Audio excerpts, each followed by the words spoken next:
மக்களே, dessert organic form விலாகில் இன்றைக்கி வந்து கரும்பு பார்க்கலாம். இது வந்து என்ட்ரன்ஸ்லேயே இருக்குது. கார் பார்க் பண்ணிவிட்டு நம்ம உள்ளே போகிற வழியிலே ஃபஸ்ட்லேயே இருக்குது. நான் ஃபஸ்ட்டு கரும்பு பார்க்கும்போது சரி ஓகே, இந்த டைம் கரும்பு வச்சுருக்காங்க, அப்போ வந்து பொங்கல் டயத்தில் வந்து வாங்கிக்கலாம், அதுவும் கிலோ 10 கிராம்ஸ் தான் அப்படின்னு சொல்லிட்டு நினச்சேன். ஆனால் நல்லா பார்த்த பிறகு தான் தெரிஞ்சு இது வந்து சீனி கரும்பு. சீனி கரும்பு யூஸ்வலாகவே வந்து கரும்பு ஜூஸுக்கு மட்டும்தான் யூஸ் ஆகும். நம்ம கடித்து சாப்பிட முடியாது, ரொம்ப ஹார்டாக இருக்கும்.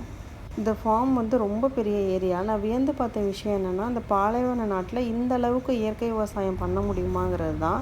இந்த கரும்பை தாண்டி உள்ளே வந்தோன்னா மல்லித்தலை, முள்ளங்கி இருக்குது. இந்த இடத்துல ஒரு க்ளோஸ்டு ஷெட் இருக்குது. அது வந்து இப்போதைக்கு எம்டியாக இருக்குது. இனிமேல் தான் வெள்ளரிக்காய் பயிர் பண்ண போகிறதா சொன்னாங்க. இந்த இடம் வந்து கேட்டை தாண்டி உள்ளே வர்ற என்ட்ரன்ஸு. இந்த இடத்துக்கிட்ட வந்து ஃபுல்லாக வந்து வெஹிக்கிள்ஸ் தான் வந்து பார்க் பண்ணியிருக்காங்க.